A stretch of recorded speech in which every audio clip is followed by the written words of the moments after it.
बिस्मिल्लाहिर्रहमानिर्रहीम अस्सलाम वालेकुम। आप पाकिस्तान डेली न्यूज़ देख रहे हो। मेरा नाम है अब्दुल रहमान नाज़रीन। आज 19 फरवरी है। आज फिर जी पीएमएलएन और पीपल्स पार्टी की मुलाकात हुई है इसहाक डार साहब के घर में। दोनों वफूद जो है मिले हैं। नवाज शरीफ साहब जो है वो मरी वाले घर में शिफ्ट हो गए हैं और वो थोड़ी सी जो है खुली फिजा चाहते हैं। वहाँ का मौसम अच्छा है। नवाज शरीफ साहब की तबीयत आजकल काफ़ी नासाज है क्योंकि वो पाकिस्तान वापस इसलिए आए थे कि उनको चौथी बार वज़ीर-ए-आज़म बनाया जाएगा, लेकिन जिस तरह का हाथ उनके साथ हुआ और उनके अपनों ने जो हाथ उनके साथ किया है, यानी कि वो सीटें उनको जो है लड़वाई जहाँ से पता था कि नवाज शरीफ साहब किसी सूरत नहीं जीतेंगे। और बहुत सारी हलकों में सीटें थी, 30 35 40 सीटें जीती है पीएमएलएन। अगर फिर उसको देखा जाए तो वहाँ से किसी भी हलके से लड़वा देते जहाँ से वो कम अज़ कम इलेक्शन तो जीत जाते। अब उनकी जो मानसेरा वाली थी वो भी हार गए और जो डॉक्टर यास्मीन राशिद वाली है वो भी लाहौर हाई कोर्ट में जब वो फैसला जाएगा और जब वो सारी चीज़ें सामने आएंगी तो वो भी आप देखेंगे कि नवाज शरीफ साहब नहीं जीत सकेंगे। अब ये पीपल्स पार्टी जो है वो बड़ा कड़वा घूंट है जी जो पी रही है इस टाइम पीएमएलएन के साथ इत्तेहाद में जाकर।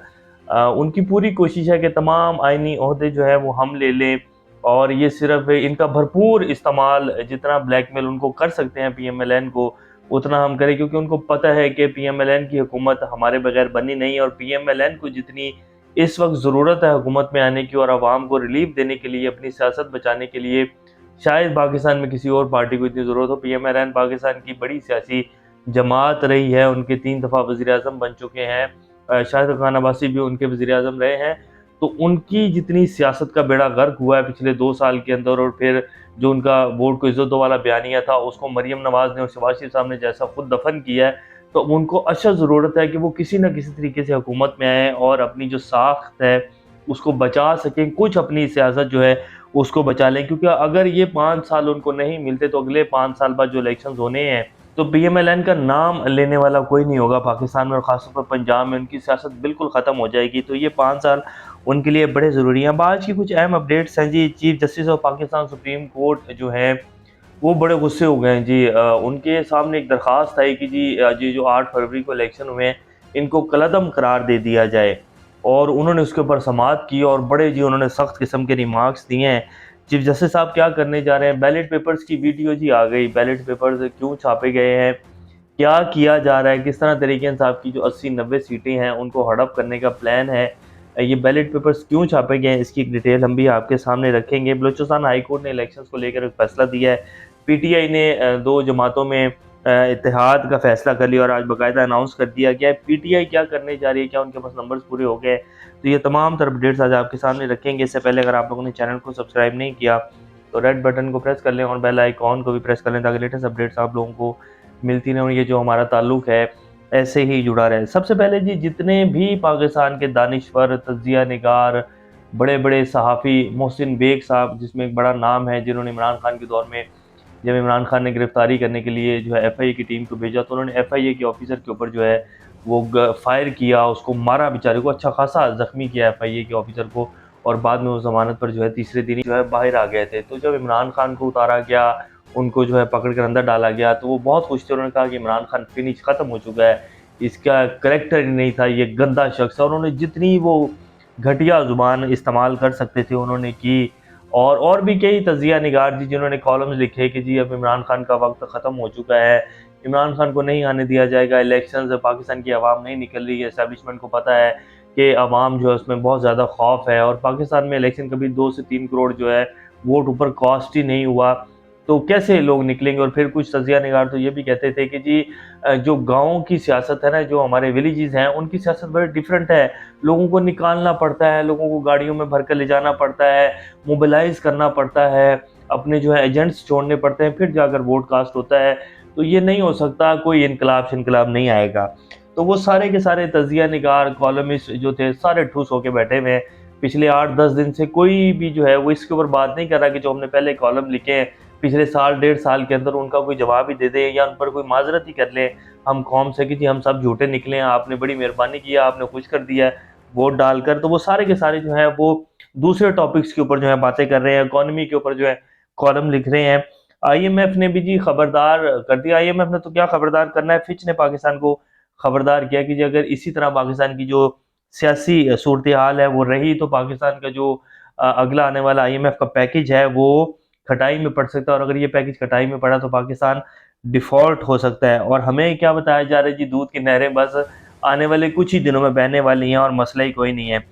पीटीआई ने जी आज सुन्नी इत्तेहाद कौंसिल और मजलिस वहदतुल मुस्लिमीन से बाकायदा इत्तेहाद का ऐलान कर दिया है। अल्लामा राजा नासिर, साहबजादा हामिद रज़ा, बैरिस्टर गौहर उमर अयूब ने प्रेस कॉन्फ्रेंस की है और उन्होंने कहा कि जी हम जो है इसमें इत्तेहाद करें। बैरिस्टर गौहर अली साहब ने कहा कि ये हमारी जो है बड़ी वैसे पहले भी जो है सुन्नी इत्तेहाद कौंसिल के साथ तो इत्तेहाद में थी पीटीआई, और उन्होंने बाकायदा जो है आज ऐलान कर दिया और ये भी कहा है कि जी हमारा मुआहदा हो गया और बाकायदा जो पॉलिसी होगी वो पीटीआई की ही चलेगी, इमरान खान की ही चलेगी। ऐसा नहीं होगा कि मजलिस वहदतुल मुस्लिमीन जो है वो कुछ कह रही है और जो सुन्नी इत्तेहाद कौंसिल है वो कुछ कह रही है। इस्लाम को लेकर और एक फलाही रियासत को लेकर जो इमरान खान की पॉलिसी है, जो उनका विजन है, उसी को फॉलो करेंगे और इमरान खान की पॉलिसी जो है वो चलेगी। इसका एक पीटीआई को फ़ायदा ये होने जा रहा है कि जी दोनों जमातों के साथ इत्तेहाद करने से पाकिस्तान तहरीक-ए-इंसाफ को जो मखसूस नशिस्तें हैं वो मिल जाएंगी, और मखसूस नशिस्तें मिलने के बाद अगर 5 या 10-15 सीटें भी इमरान खान को अदालतों से मिल जाती है और वो कह रहे हैं कि हम अदलिया की जंग जो है वो लड़ेंगे, और हमारे पास तो 80 से 90 सीटों के फॉर्म 45 मौजूद हैं, 180 सीटें जो है पीटीआई जीती है। चले अब मैक्सिमम भी कहें 40-50 नहीं तो 30-35 भी अगर मिल जाती हैं और ये बाकी जो मखसूस नशिस्तें इनको मिलाएं तो फिर तो पीटीआई को कोई भी जो है नहीं रोक सकेगा, उनकी वाज़ेह अक्सरियत से हुकूमत बन जाएगी। तो इसलिए ये सब परेशान है और जरदारी साहब भी ये चाह रहे थे कि जी हमारा किसी न किसी तरीके से पीटीआई के साथ पैचअप हो जाए, क्योंकि यही हुकूमत 5 साल चलेगी। नवाज शरीफ साहब मैक्सिमम 5 महीने, साल या 1.5 साल, इससे ज़्यादा इनकी हुकूमत चलने वाली नहीं है। तो बहरहाल इमरान खान ने तो साफ-साफ इनकार कर दिया है, तो उनके पास कोई ऑप्शन नहीं है। आज दोबारा इजलास हो रहा है, अब देखते हैं कि उसमें क्या कट्टी-कट्टा निकलता है। इस्लामाबाद की 3 हिस्सों पर पीएमएलएन के जो ओहदेदार थे जी, तारिक फजल चौधरी और जो और थे 2 बंदे, उनके कामयाबी के नोटिफिकेशन जो है वो रोक दिए गए हैं। वो तीनों नशिस्तें पीटीआई जीती हुई है, वो भी नोटिफिकेशन रोक दिए गए हैं। तहरीक-ए-इंसाफ कानूनी जंग लड़ेगी जी, हमारे पास फॉर्म 45 मौजूद हैं। इलेक्शन कमीशन पाबंद है इस फॉर्म 45 के मुताबिक फैसला देने के ऊपर, और बलूचिस्तान हाई कोर्ट में भी आज ये फैसला दिया गया है कि इलेक्शन कमीशन आइन के मुताबिक फॉर्म 45 पर रिजल्ट देने का पाबंद है। अब देखते हैं कि लाहौर हाई कोर्ट क्या करती है और इस्लामाबाद हाई कोर्ट क्या करती है। आखिर ये मामला अदालतों में ही जाने हैं और अदालतें आइन के मुतसादिम जाकर कैसे फैसले दे सकती हैं। वैसे पाकिस्तान की अदलिया जो है उसके जो फैसले हैं वो आपने देख ही लिए। अभी जो बल्ला छीना गया है वो भी आइन के मुतसादिम था, कहीं जो है इसकी वो नहीं मिलती, मिसाल नहीं मिलती। मेरे ख्याल काजी साहब जो है अब काफ़ी ठंडे हो गए होंगे बल्ला छीनने के बाद, के अवाम ने जो है उनके फैसले को किस तरह रिजेक्ट किया। जो भड़क रहे थे वो काफ़ी कि जी आप बाहर जाके तनकीद करते हैं, मैंने तो आइन के मुताबिक फैसला दिया। उनको सिर्फ पीटीआई नजर आती है आइन के मुताबिक फैसला देने के ऊपर। अब आज जो है वो जिस बंदे ने दरख्वास्त दी थी 8 फरवरी के इलेक्शन का लदम करार देने की, ये दरखास्तें भी आ जाती हैं। ये भी नामालूम लोग होते हैं जो आकर जो है दरखास्त दे देते हैं सुप्रीम कोर्ट में, और सुप्रीम कोर्ट में उस दरखास्त को नंबर भी लग जाता है और फिर वो दरखास्त जो है वो सुनने के लिए भी आ जाती है। तो आज चीफ जस्टिस साहब ने, क्योंकि ये अब एक मीडिया स्टंट करना था, तो इस पर चीफ जस्टिस साहब ने देखें कैसी कार्रवाई डाली है। उन्होंने 3 रुकनी बेंच बनाया जिसमें जस्टिस मोहम्मद अली मजहर, जस्टिस मुशर्रफ अली शामिल, तो खुद जनाब थे चीफ जस्टिस काजी फाइज साहब। उन्होंने कहा कि इंतखाबात का लदम करार देने की जो दरखास्त आई थी, कहाँ है वो बंदा, उसको बुलाएं। तो वो जैसे ही वो दरखास्त सामने है तो साथ ही उन्होंने दरखास्त एक और दी हुई थी, इसमें वो कह रहे थे कि हम इस दरखास्त को वापस लेना चाहते हैं। तो उन्होंने कहा कि ये कैसा मजाक है, ये कैसे वापस हो सकती है, हम इसके ऊपर समाअत करेंगे। देखिए कैसी बात है कि एक बंदा दरखास्त वापस लेना चाह रहा है और इंतखाबात का लदम करार देने की दरखास्त है। चीफ जस्टिस साहब कह रहे हैं कि जी हम इसके ऊपर समाअत करेंगे और जी हम तो छोड़ेंगे नहीं, ये मजाक बनाया हुआ है, बुलाएं इस बंदे को। उसका नंबर मिलाया गया, नंबर नहीं मिला, उसका व्हाट्सएप जो है ट्राई किया गया, वो भी बंद था। और फिर जो है जी जस्टिस साहब ने एसएचओ जो उस हल्के का था, उसका एड्रेस तो था, लाजमी बात है उस दरखास्त के ऊपर, तो उसको कहा कि जिस बंदे को सामने लाकर पेश करो, अब इसके ऊपर समाअत होकर रहेगी।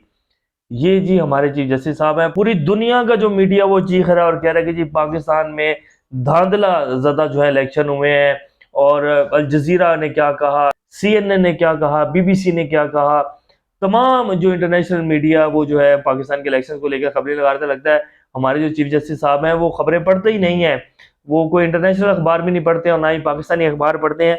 तो उनको ये नहीं याद आया कि जी यार ये इतना सारा कुछ जो है पाकिस्तान के खिलाफ हो रहा है, मुझे इसके ऊपर क्यों ना मैं नोटिस ले लूँ और एक बेंच तश्कील दे दूँ, पता चले कि जी क्या हो रहा है, क्या दूध का दूध और पानी का पानी हो जाए। लेकिन उन्होंने कहा नहीं नहीं, वो तो मुझे पता ही नहीं, मैं तो मीडिया सुनता ही नहीं हूँ। इस बंदे को बुलाओ जिसने ये दरखास्त दी थी और वापस ले ली, इसकी ऐसी की तैसी। तो ये जी हमारी अदलिया का जो है वो, मैं अब क्या कहूँ इसको, कि ये मीडिया स्टंट है, इसके अलावा कुछ नहीं। जैसे उस दिन काजी साहब जो है निकल कर आ गए और उस बंदे के जो कमिश्नर रावलपिंडी है उसके इल्जाम जो फौरन जो उन्होंने कहा कि नहीं जी ये तो कोई सबूत है तो उस बंदे के पास दे। तो उस दिन क्या हो गया था, अगर आप झूठे नहीं थे या आपको इस चीज की परवाह ही नहीं होनी चाहिए थी कि इल्जाम तो कोई भी लगाता रहता, अगर आपका दिल जो है वो साफ था या जमीर आपका मलामत नहीं कर रहा था, तो आपको तो आने की जरूरत ही नहीं थी। आपने क्यों एक रिपोर्टर को बुलाया और उसको कह रहे हैं कि जी ये इल्जाम गलत है, और आप निकल कर जो है सुप्रीम कोर्ट के अहाते में ग्राउंड में खड़े हुए वहां आपने जो है उस रिपोर्टर को इंटरव्यू दिया, चीफ जस्टिस होकर जो है आपको एक रिपोर्टर को ये वाजह करना पड़ा कि जी मैं कैसे, उसके पास कोई सबूत है। अजीब मंतक है जी, बड़ा समझ से बाहर है। तो ये हमारी जी अदलिया का निज़ाम है।